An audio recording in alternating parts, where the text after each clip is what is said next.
Hello दोस्तों, bookish voice में आपका स्वागत है। आप सुन रहे हैं उपनिषद हिंदी में। आज के उपनिषद का नाम है कुंडिका उपनिषद। यह उपनिषद सामवेद से संबंधित है। इसमें मंत्र क्रमांक 1 से 13 तक सदगृहस्थ के दायित्व पूरे होने पर संन्यास आश्रम में प्रवेश तथा उसकी दिनचर्या पर प्रकाश डाला गया है। उसके बाद सन्यासी की अंतर्मुखी साधनाओं का उल्लेख किया गया है। कहा गया है कि पहले जप ध्यान के माध्यम से उस ब्राह्मी चेतना की अवतरण प्रक्रिया का बोध करे और सर्वत्र उसे आत्म चेतना के रूप में संव्याप्त अनुभव करे। इसके बाद तन्मात्राओं के संयम के द्वारा अनाहत नाद के माध्यम से जीव चेतना के उन्नयन की साधना संपन्न करे। इसी विशिष्ट साधना कर्म का यह स्पष्ट उल्लेख किया गया है। वेदों का अध्ययन करने के पश्चात ब्रह्मचर्य आश्रम की समाप्ति पर गुरु की सेवा में लगे हुए जिस पुरुष को गुरु अपने घर जाने की आज्ञा प्रदान कर देते हैं, वह व्यक्ति आश्रमी कहा जाता है। बुद्धिमान मनुष्यों को चाहिए कि वह अपनी अनुकूल स्त्री को स्वीकार करके तथा अपनी शक्ति के अनुसार अग्नि को ग्रहण करके ब्रह्म यज्ञ में संलग्न रहकर अपना जीवन यापन करे। तदंतर अपने पुत्रों में धन को बांट करके गांव घर से संबंधित सभी कार्यों को पुत्रों को सौंप करके पवित्र देश में भ्रमण करते हुए वन के लिए प्रस्थान करना चाहिए। सन्यासी को वायु अथवा जल सेवन करके अथवा विहित कंद मूल आदि से सतत अपने शरीर की रक्षा करनी चाहिए। साथ ही संसार को शरीर तक सीमित मानकर मोह ममता बस अश्रुपात नहीं करना चाहिए, परंतु इतने सामान्य से कर्म के करने मात्र से कोई भी व्यक्ति सन्यासी नहीं कहा जा सकता। यह तो साधारण नियम का पालन है। सन्यासी के नियम इससे कहीं अधिक श्रेष्ठ कहे गए हैं। इसके लिए फल की इच्छा न रखते हुए सन्यासी धर्म से मुक्ति प्राप्त करके वर्ण आश्रम व्यवस्था एवं अग्नि का परित्याग करते हुए वानप्रस्थ आश्रम में प्रवेश करना चाहिए।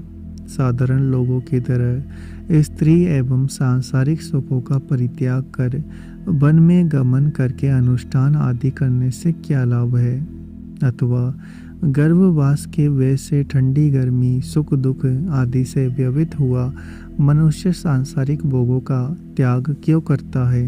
इस प्रकार के कृत्य करने का कारण यही है कि वह सन्यासी उसे गूढ़ परम पद में प्रविष्ट होने की इच्छा रखता है। वह मृत्यु को जीत लेने वाले महाकाल का सतत स्मरण करता रहता है। वह सदा ही आध्यात्मिक मंत्रों का जप करता है तथा काषाय भगवा वस्त्रों को धारण करके दीक्षा ग्रहण कर लेता है। आध्यात्मिक मंत्रों का जप करता है। कुक्षी कोक काक और जनेंद्रियों स्थान के बालों को छोड़कर अन्य सभी बालों को शोर करा लेता है। वह अपनी दोनों भुजाएं ऊर्ध्व की ओर करके इच्छा अनुसार भ्रमण करता है। ग्रह विहीन वह भिक्षा ग्रहण करके जीवन यापन करता है। उसे निधि ध्यासन नहीं करते रहना चाहिए। जंतुओं से संरक्षण के लिए पवित्र को धारण किए रहना चाहिए। कमंडलू चमस चीका त्रिविश टप जाड़े से रक्षा करते हुए गुदड़ी कौपिन स्नान करने के लिए धोती अंगोछा पास में रखना चाहिए। इन वस्तुओं के अलावा और सभी कुछ सन्यासी को परित्याग कर देना चाहिए। वह यदि चाहे तो अपनी इच्छानुसार नदी के तट पर शयन करे, बिना कोई विशेष कारण के शरीर को सुख दुख आदि द्वारा कष्ट नहीं देना चाहिए। स्नान के लिए, पीने के लिए, शौच आदि के लिए शुद्ध जल का सेवन करना चाहिए। वह ना तो स्तुति प्रशंसा आदि से प्रसन्न हो और ना ही निंदा अपमान से होने पर किसी को शाप आदि ही दे। भिक्षा के लिए पात्र तथा स्नान आदि के लिए जल जिस किसी भी तरह से मिले उसे प्राप्त करना चाहिए।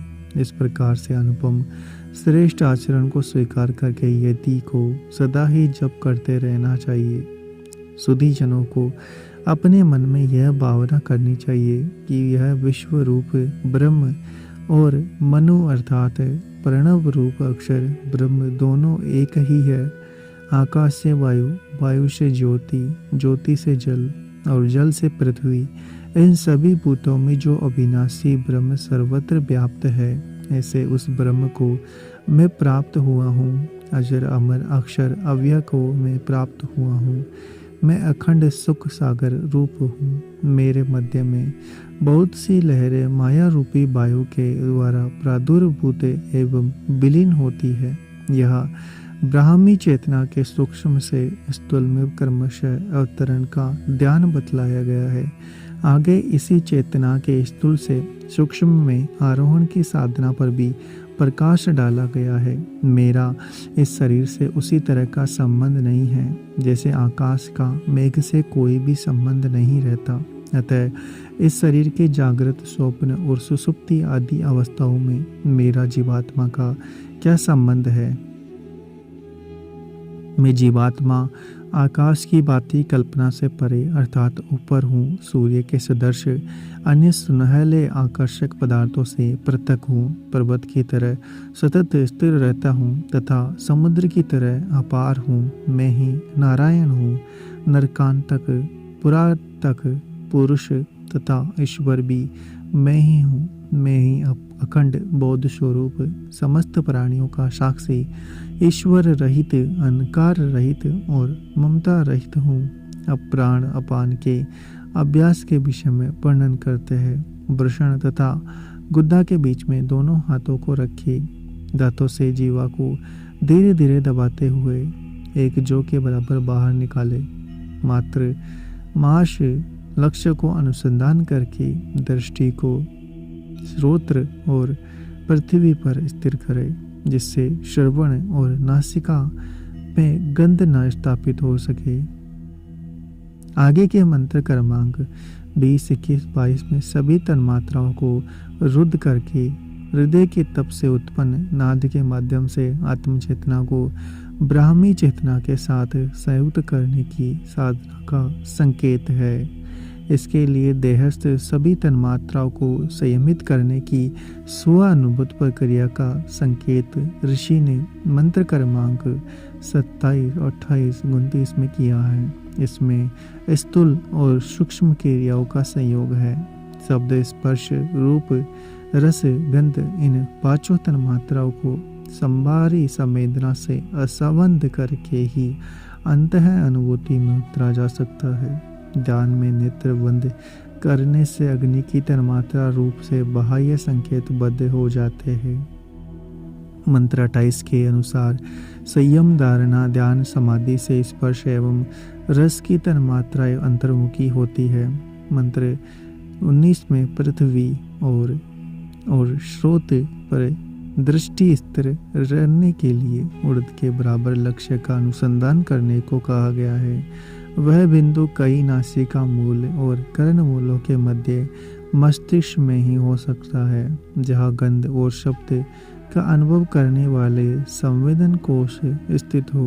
वहाँ अंतः दृष्टि ध्यान केंद्रित करने से नासिका रंध्रों में प्रवेश करने वाले गंध तथा कर्ण रंध्रों से प्रवेश करने वाले शब्द अंतः क्षेत्र की तन्मात्राओं में स्थापित नहीं हो सकते। इस प्रकार बहिर् जगत से सभी तन्मात्राओं को असंबद्ध करके अंतः स्थिति ब्राह्मी चेतना की प्रभावी अनुभूति संभव होती है।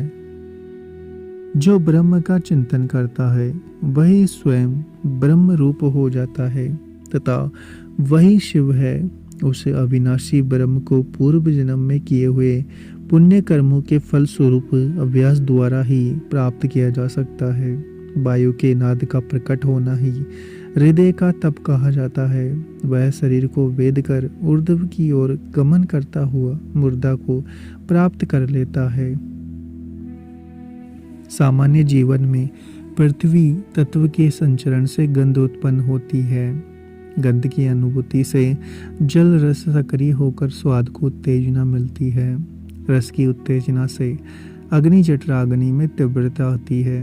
अग्नि की तीव्रता से शरीरस्थ वायु प्राण की संचरण प्रक्रिया तीव्र होती है। प्राण की गतिशीलता से विविध सांसारिक सुख उपभोगों की क्षमता का विकास होता है। योगस्थ स्थिति में तन्मात्राओं को रुद्ध करके बाह्य सुख अनुभूति परक उनकी सक्रियता को घटाकर अंतः आनंद की उन्हें अनुमुख किया जाता है। ऐसी स्थिति शरीरस्थ वायु प्राण के गतिशील होने पर अक्षर अनाहत नाद की अनुभूति होती है। यह नाद मुर्दा स्थित सहस्त्रार और ब्रह्मरंध्र को सक्रिय करके परम गति का मार्ग खोलने में समर्थ होते हैं। अपने इस शरीर में मुर्दा को प्राप्त कर लेना ही ब्रह्म गति कहा गया है। जो मनुष्य इस गति को प्राप्त कर लेते हैं वे ब्रह्म ज्ञानी जन आवागमन के चक्कर से मुक्त हो जाते हैं। विकार रहित और उदासीन भाव युक्त साक्षी को साक्ष्य धर्म वैसे ही स्पर्श नहीं करता जैसे ग्रह धर्म प्रज्वलित दीप पर कोई भी प्रभाव नहीं डाल सकता। यह जड़ात्मक शरीर चाहे जल राशि में पड़ा रहे अथवा स्थल अर्थात जल से रहित भूमि पर पड़ा रहे, मैं जीवात्मा जो स्वयं चैतन्य रूप हूँ इस कारण से उसमें लिप्त नहीं हो सकता। जैसे घड़े के कारण घटाकाश में किसी भी तरह की विकृति नहीं आने पाती, मैं तो निष्क्रिय विकार रहित निष्फल और आकृति रहित निर्विकल्प अनित्य निरालंब अद्वैत सर्वात्मा सर्वातीत और द्वय रहित हूँ। मैं केवल अखंड बोध स्वरूप हूँ तथा निरंतर स्वयं आनंदमय हूँ। मैं स्वयं को ही सतत देखता हूँ, स्वयं को ही अद्वैत रूप से मानता हूँ, स्वयं के आनंद का उपभोग करता हूँ। मैं स्वयं ही निर्विकल्प रूप हूँ। सतत चला हुआ, रुका हुआ, बैठा हुआ, सोता हुआ या कुछ भी करता हुआ वह विद्वान मुनि रूप आत्मा अपने में ही संतुष्ट हुआ अपनी इच्छा अनुसार जीवन यापन करे, ऐसा ही यह उपनिषद है। इस प्रकार कुंडिका उपनिषद यही समाप्त होता है। उम्मीद है आपको हमारा प्रयास पसंद आ रहा होगा। अगर चैनल पर नए हैं तो चैनल को सब्सक्राइब करें, वीडियो को लाइक और शेयर करना ना भूलें। मिलते हैं आपसे अगले एपिसोड में।